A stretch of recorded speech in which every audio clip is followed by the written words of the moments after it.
So last time మన ఛానల్లో గృహజ్యోతి సంబంధించి జీరో కరెంట్ బిల్ ఎవరికైతే వస్తుందో వాళ్ళందరికీ కూడా ప్రభుత్వము బాండ్ పేపర్ ఇస్తుందని చెప్పేసి ఒక వీడియో పెట్టడం జరిగిందండి. సో దానికి సంబంధించి కొంతమంది కొన్ని కామెంట్ చేశారు. దానికి సంబంధించి ఈ రోజు నేను డీటెయిల్ గా రిప్లై ఇస్తాను. సో డీటెయిల్స్ లోకి వెళ్లే ముందు మన ఛానల్ ఎవరైనా కొత్తగా చూసినట్లయితే దయచేసి నా ఛానల్ సబ్స్క్రైబ్ చేయండి, అలాగే వీడియోకి ఒక లైక్ ఇసుకోండి. సో డీటెయిల్స్ లోకి వెళ్తే సో ఫస్ట్ కామెంట్ చేసింది గోపి గారు అడుగుతున్నారు. గోపి శ్రీలం 2004 ఆ సైట్ క్లోజ్ చేశారని చెప్తున్నారు.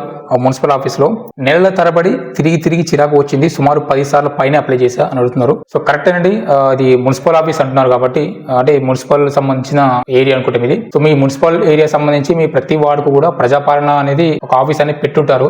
అంటే యాజ్ పర్ గవర్నమెంట్ చెప్పిన ఇన్ఫర్మేషన్ బట్టి అయితే సో మీరు అక్కడికి వెళ్ళి అడగండి. ఆ ప్రజాపాలన ఎక్కడైతే కౌంటర్స్ ఉన్నాయో అక్కడికి వెళ్ళి అడగండి. ఇంకోటి ఏంటంటే ఈ మున్సిపల్ సంబంధించి కూడా మీ జిహెచ్ఎంసీయా లేకుంటే మీరు నగరపాలక సంస్థ తెలియదు డిస్ట్రిక్ట్ లెవెల్ అయితే మీరు డిస్ట్రిక్ట్ కలెక్టర్ ఆఫీస్ లో కూడా ఉంది ఆ ప్రజాపాలన సంబంధించి, అక్కడ అప్లికేషన్ పెట్టండి. లేదు హైదరాబాద్ మెట్రోపాలిటన్ అయితే మీ జిహెచ్ఎంసీ ఆఫీస్కి వెళ్ళండి డైరెక్ట్. సో ఇంకొకటి మీరు సైట్ క్లోజ్ అయిందని చెప్తున్నారు అని చెప్పారు కదా, ఈ సైట్ క్లోజ్ అని మీరు అంటున్నారు కాబట్టి సాక్షాత్తు ఈ డిప్యూటీ సీఎం ఎవరైతే మన బట్టి విక్రమార్క గారు ఉన్నారో రీసెంట్ గా 2-3 బ్యాక్ ఒక మీటింగ్ చెప్పడం జరిగింది. మీరు అందరూ కూడా ఖచ్చితంగా ఈ జీరో బిల్ ఎవరైతే రాలేదో వాళ్ళు ఇంకా అప్లికేషన్ తీసుకుంటున్నారు, అప్లికేషన్ పెట్టండి అని చెప్పి సాక్షాత్తు డిప్యూటీ సీఎం గారే చెప్పడం జరిగింది. సో గవర్నమెంట్ చెప్పినట్టే కదా, గవర్నమెంట్ చెప్పినాక సైట్ ఎలా క్లోజ్ చేశారండి? అది మరి మీ ఒక్కరికే రాలేదా లేదంటే మీ ఏరియాలో ఉన్న ఎవరికి రాలేదా? ఒకసారి మీరు చూసుకోండి. ఒకవేళ మిగతా వాళ్ళందరికీ వచ్చి మీకు రాకపోతే మీరు ఏదైనా ప్రాబ్లం ఉండొచ్చు, అది డిటెక్ట్ చేసి దాన్ని కరెక్షన్ చేసుకోండి. ఓకే, లేదా మీకు అంత ఎలిజిబిలిటీ ఉన్నా కూడా మీకు కావాలని ఇవ్వట్లేదనో లేకపోతే ఇంకా వేరే ఏదైనా సంథింగ్ ఉందనుకోండి, మీరు పై అధికారి అంటే మున్సిపల్ ఆఫీస్ కాబట్టి మున్సిపల్ కమిషనర్ దగ్గరికి డైరెక్ట్గా వెళ్ళండి అప్లికేషన్ పెట్టుకొని. ఓకే, ఈ సార్ ఇన్నిసార్లు అప్లికేషన్ పెట్టాను మీరు చేయట్లేదు, రీజన్ ఏంది, దీనికోసం చేయట్లేదు అని చెప్పేసి అడగండి. స్టేట్ ప్రాబ్లం లేదు కదా, ప్రభుత్వం ఇచ్చిన స్కీమే కదా, మనకి ఫ్రీ వస్తే ఇది ఇచ్చిపెట్టద్దు. మనకి ఫ్రీ అంటే చాలా ఇంపార్టెంట్ కాబట్టి. ఓకే, సో మనం డైరెక్ట్గా మీరు వెళ్ళి అడగండి. Okay, so next question Sanjay అడుగుతున్నారు, అలా ఉజ్వల యోజన గురించి చెప్పు, ఆన్లైన్ లో ఎలా చేయాలో కంప్లీట్ డీటెయిల్స్ అన్న ఆఫ్లైన్ లో చెప్పడం లేదు, హైదరాబాద్ లో అన్నాడు. హైదరాబాద్ లో ఉండి అడుగుతున్నారు మీరు. సో ఆన్లైన్ లో ఎలా అప్లికేషన్ పెట్టాలి ఏందనేది నేను ఇంత ముందుకు వీడియోలో ఉందండి ఆల్రెడీ, ఆ వీడియో చూడండి, దాంట్లో చూపించాను నేను. నెక్స్ట్ వచ్చేసరికి ఈ ఉజ్వల అనేది ఏరియాని బట్టి ఇవ్వడం జరిగింది, కొన్ని కాన్స్టిట్యున్సీకి మాత్రమే ఇవ్వడం జరిగింది. సెంట్రల్ గవర్నమెంట్ నుంచి కొన్ని కోటాల్లో అలా కొన్ని కాన్స్టిట్యున్సీ మాత్రమే, అంటే అది ఎట్టించారంటే అక్కడ ఉన్న లోకల్ లీడర్లు ఎంపీలు వాళ్ళ ఎమ్మెల్యేలు పోయి సపరేట్ గా మా ఏరియాకి ఇవ్వండి అని చెప్పి డిమాండ్ చేసి తీసుకొచ్చుకున్నారు. సో అట్లా ప్రతి ఏరియా కొన్ని కేటాయించి జరిగింది అనమాట. సో అది గుర్తుపెట్టుకోండి. ఆ ఏరియాలో ఆ ఏజెన్సీ మన అప్లికేషన్ పెట్టినప్పుడు అప్లికేషన్ తీసుకుంటుంది. ఫర్ ఎగ్జాంపుల్ నేను హైదరాబాద్ సంబంధించి ఒక అప్లికేషన్ పెట్టాను, సబ్మిట్ చేసి సబ్మిట్ అయింది. అదే ఒక విలేజ్ సంబంధించిన అప్లికేషన్ పెడితే సబ్మిట్ కాలేదు. అది ఆ రీజన్, అదే ఉజ్వల అదే కంపెనీ ఇండియన్ గ్యాస్ సంబంధించి. సో ఇంకొకటి ఏంటంటే ఆఫ్లైన్ లో అడగండి. ఆఫ్లైన్ లో మీకు చెప్పకపోతే రెస్పాండ్ చేయకపోతే మీరు ఏం చేస్తారంటే సింపుల్ గా మీరు కస్టమర్ కేర్ నెంబర్ ఉంటుంది, Indian gas Indian Bharat HP అవుతుంది, కస్టమర్ కేర్ కాల్ చేయండి. సరే ఉజ్వల తీసుకోవాలనుకుంటున్నాను, ఆ ఏరియా పిన్ నెంబర్ ఇది, నా దగ్గరలో ఉన్న గ్యాస్ ఏజెన్సీ నేమ్ ఇది అని చెప్పి చెప్పండి. చెప్పిన తర్వాత వాళ్ళకి రికార్డులో చెక్ చేసి చెప్తారు, సార్ మీకు ఉజ్వల కేటాయించారా లేదా ఆ ఏరియాకి సంబంధించి చెప్తారు. ఒకవేళ ఉందంటే అప్లికేషన్ పెట్టండి పోయి, ఒకవేళ ఈ అంటే మాత్రం డైరెక్ట్ మీరు వాళ్ళ ముంగంటే మాట్లాడండి. సో కారణం ఏంటంటే ఇక్కడ ఈ ఉజ్వల అప్లికేషన్ ఎవరైతే పెట్టాలో ఏజెన్సీ వాళ్ళు కొంచెం డబ్బులకు ఆశపడేవాళ్ళు. సరే అట్లా అది దేనికో ఆశపడేందంటే తెలిసిన వాళ్ళకు వీళ్ళకు బయట కాకుండా తెలిసిన వాళ్ళకి ఇప్పిస్తున్నారు, ఎంతకో తీసుకొని లేకపోతే. సో అది వచ్చేటైతే సో అందుకని మీరు ఉజ్వలనే ఆఫ్లైన్ లో ట్రై చేయండి, లేదంటే మీరు కస్టమర్ కేర్ ద్వారా వెళ్ళండి, లేదంటే ఏజెన్సీ మీరు ఏ ఏజెన్సీ ఉందో ఆ ఏజెన్సీ ఒక 3 ఏజెన్సీలు కనుక్కోండి, అన్ని కంపెనీ ఏజెన్సీ కనుక్కోండి, మీ చుట్టుపక్కల అందరినీ కనుక్కోండి. ఆ పీకే గారు అడుగుతున్నారు, పీకే 5031 కొత్త వాళ్ళకు అవకాశం లేదు, వాడు చెప్పింది అబద్ధం. కొత్త రేషన్ కార్డు మరి కొత్త ప్రజాపాలన అప్లికేషన్ తీసుకోవడం లేదు, అంతా ఫాల్తు గవర్నమెంట్. సరే మీరు లాస్ట్ వాడు కూడా పెట్టారు అంతా ఫాల్తు గవర్నమెంట్ అని, మరి అంత ఫాల్తు గవర్నమెంట్ ఓటేసి మనమే కదండి మీకు కూర్చోబెట్టింది. ఇప్పుడు గవర్నమెంట్ ఇట్లా మనం తిట్టుకున్నట్టే. ప్రజాపాలన అది జీరో బిల్ అనేది సాక్షాత్తు సీఎం చెప్పిండు, బట్టి విక్రమార్క గారు డిప్యూటీ సీఎం చెప్పిండు, కొంతమందికి అవుతున్నాయి కదా. ఎవరికి పోలేదంటే మీరు అన్న ఫాల్తు గవర్నమెంట్ అని, ఎవరికి ఇవ్వకుండా ఇచ్చింది కదా, మీకు ఒక్కరికి వేయాలంటే మరి మీదైనా ఇష్యూ ఉందేమో చెక్ చేసుకోండి.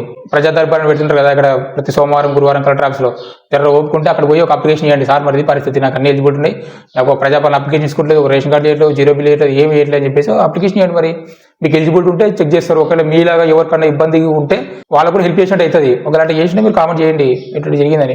అది గవర్నమెంట్ అంటే మనం గవర్నమెంట్ తిట్టేయలేదు, మనం ఓటేసి గెలిపిస్తేనే వాళ్ళు కూర్చున్నారు అక్కడ, మనం ఓటైపోతే ఓరు కూర్చోరు కదా. సో నెక్స్ట్ క్వశ్చన్ విజయలక్ష్మి గారు అడుగుతున్నారు, సార్ రేషన్ కార్డు అప్రూవ్డ్ అయ్యాక కార్డు రూపంలో కావాలంటే ఏం చేయాలి, మీ సేవలో చేపియాలన్నా, ఆరోగ్యశ్రీ కార్డు కావాలంటే ఏం చేయాలి, ఒక వీడియో చేయండి అని అడుగుతున్నారు. మేడం ఇది ఆరోగ్యశ్రీ కార్డు సంబంధించి నేను వీడియోలు ఇంత ముందుకే చేశానండి, దగ్గర 2-3 వీడియోలు ఉన్నాయి ఆరోగ్యశ్రీ కార్డు సంబంధించి, మళ్ళీ చేసి కూడా బాగుండు సార్. ఓకే, మీకు డౌట్స్ కోసం చెప్తాను నేను. ఇప్పుడు అంటే ఇంత ముందుకు ఇప్పుడు చూసుకుంటే కేసీఆర్ గవర్నమెంట్ ఉన్నప్పుడు, అంటే కేసీఆర్ మోడీ సెంట్రల్ లో మోడీ గవర్నమెంట్ ఉన్నప్పుడు సెంట్రల్ గవర్నమెంట్ సంబంధించి ఆయుష్మాన్ భారత్ కార్డు అని ఒకటి ఇష్యూ చేయడం జరిగింది. అలాగే స్టేట్ గవర్నమెంట్ సంబంధించి ఆరోగ్యశ్రీ కార్డు అని చెప్పేసి కేసీఆర్ గవర్నమెంట్ ఉన్నప్పుడు కూడా ఇష్యూ జరిగింది. ఇప్పుడు కనుక గెలిచింటే అంటే ఈ కేసీఆర్ కనుక గవర్నమెంట్ కనుక మళ్ళీ వచ్చింటే ఇప్పుడు మనకి డిస్ట్రిబ్యూట్ అయ్యేది ఆ ఆరోగ్యశ్రీ కార్డు అనేటివన్నీ. ఎందుకంటే దానిపైన కేసీఆర్ బొమ్మ ఉంది, ఒకసారి మోడీ బొమ్మ, ఒకసారి కేసీఆర్ బొమ్మ ఉంది పెట్టేసి ఆల్మోస్ట్ సమాచారం ఏంటంటే రెడీ అయిపోయినాయి కార్డులన్నీ. సో ఆ టైంలో ఎలక్షన్స్ వచ్చినాయి, మనం ఎట్లా ఓడగొట్టడం కూర్చోబెట్టాం కేసీఆర్ ని. సో దాని తర్వాత వచ్చిన కాంగ్రెస్ గవర్నమెంట్ ఏం చేసిందంటే అది కేసీఆర్ బొమ్మ అని మరి ఏం భావించింది తెలియదు కానీ సో కార్డులన్నీ ఎత్తేసి ఈ అన్నిటికి ఒకటే కార్డు తీసుకొస్తామని చెప్పేసి ఒక ప్రపోజల్ పెట్టింది ఆ మధ్యలో. సో అది ఫెయిల్ అయిపోయింది, దాని ఊసైతే లేదు. ఆ తర్వాత రేషన్ కార్డు కొత్త టైప్ ఇస్తామని చెప్పేసి అది ఏదో పెట్టిందండి ప్రజాపాలన అది ఏదో పెట్టారు కదా, అన్ని డీటెయిల్స్ తీసుకున్నారు. సరే అవన్నీ ఇటు పోయినాయి.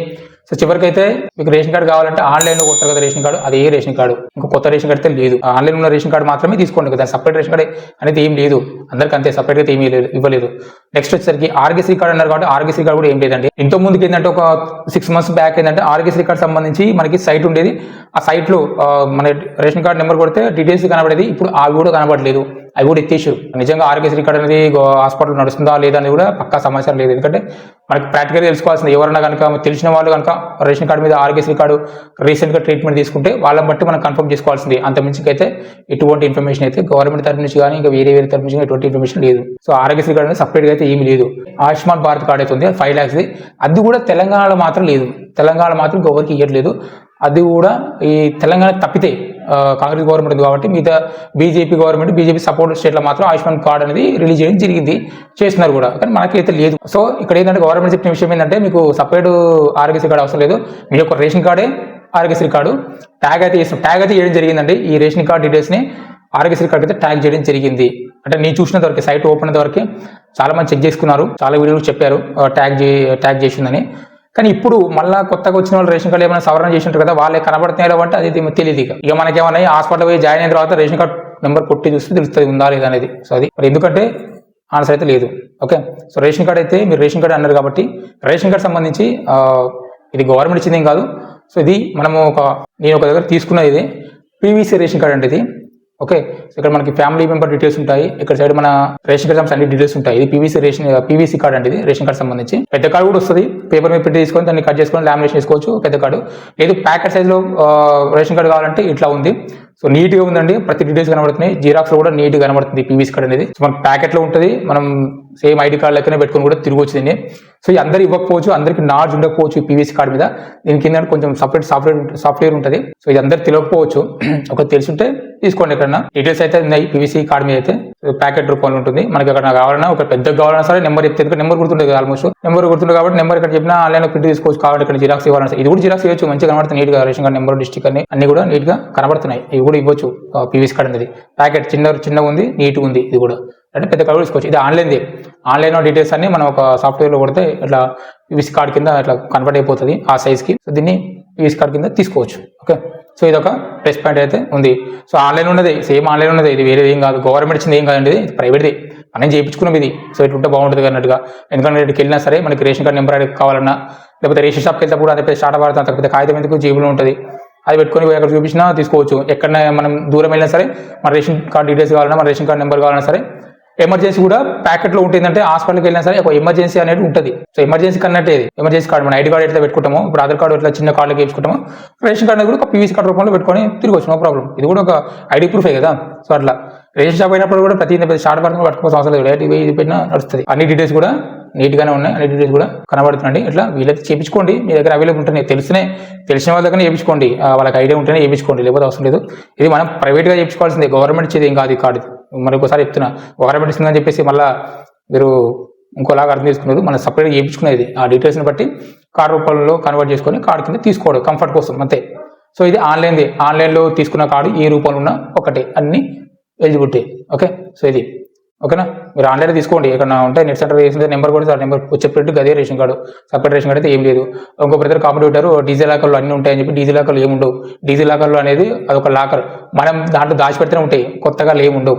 ఓకేనా, మన డీటెయిల్స్ మనం ఇచ్చి మన ఓటీపీ ద్వారా కానీ driving licence, Aadhaar card, voter ID card మనం ఓటీపీ ద్వారా వెరిఫై చేస్తే ఆ డీజీ లాకర్ ఏంటంటే ఆ డాక్యుమెంట్స్ అన్ని తీసుకెళ్లి డిజిటల్ రూపంలో సేవ్ చేస్తే అంతే. మనం పర్మిషన్ ఏంది డీజీ లాకర్లో ఉండవు, అది గుర్తుపెట్టుకోండి. ఫర్ ఎగ్జాంపుల్ మనం ఒక ఆధార్ కార్డు మనము పెట్టామనుకోండి, ఆధార్ కార్డు ఎంటర్ చేసి ఓటీపీ ఎంటర్ చేసి అనుకోండి, అక్కడ టిక్ మార్క్ పడుతుంది. అక్కడ ఏముంటుంది తెలుసా?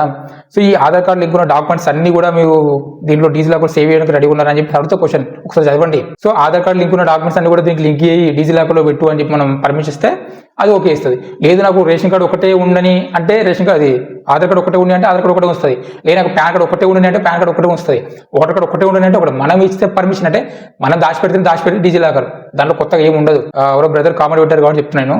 సో అది డిజిలాకర్ దొరికితే అనుకోదు, డిజిలాకర్లో మనం ఇచ్చేదే, మనం పెట్టుంటేనే అది మనకు ఒక టైంలో అవసరం వస్తుంది. డిజిలాకర్ ఏంటంటే ఏదైనా ఫిజికల్ కాపీ ఇవ్వకుండా డిజిలాకర్ ద్వారా వెరిఫై చేయడం అన్నట్టు. సో అది అఫీషియల్ గవర్నమెంట్ సైట్ కాబట్టి దాని వాల్యూ అట్లా పెట్టుకోవచ్చు, యూజ్ చేసుకోవచ్చు. ప్రాబ్లం లేదు. ఎప్పుడో వచ్చింది 2010 అవుతుంది డిజిలాకర్ కూడా వచ్చి. ఇప్పటివరకైతే రమణ గారు కామెంట్ పెట్టారు, అది మడిచి జీలో పెట్టుకోవాలి అని అన్నారు. అంటే ఇది ఇక్కడ ఏంటంటే ఒకరు గుర్తు పెట్టుకోండి, కామెంట్లు పెట్టినప్పుడు కొంచెం బూతులు అనేది పెడితే కొంచెం అది పబ్లిక్ చూస్తుంటారు కదా, అది కొంచెం మంచిగా పెట్టండి.